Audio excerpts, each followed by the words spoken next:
Hi எல்லாருக்கும் good morning. வாங்க என்ன லஞ்ச்னு பாத்துடலாம். பீட்ரூட் தேங்காய் பால் புலாவ்.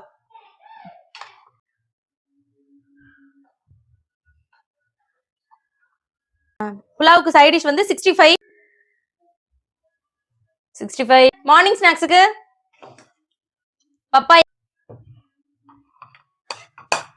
ஈவினிங் ஸ்நாக்ஸுக்கு கேஷியோ குக்கீஸ் 1 2 3. நெக்ஸ்ட் ஹஸ்பண்ட் லஞ்சுக்கு ஸ்கிராம்பிள்ட் எக் பண்ணிருக்கேன். நெக்ஸ்ட் வந்து அதுக்கு கத்திரிக்காய் பொரியல்.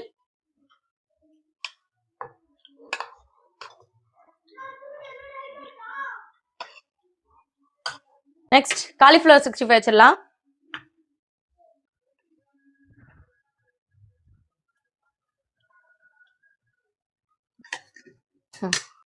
எங்க வீட்ல லஞ்ச். நீங்க என்னென்ன டைப்லாம் புலாவ் செய்வீங்கன்னு எனக்கு கமெண்ட் பண்றீங்களா?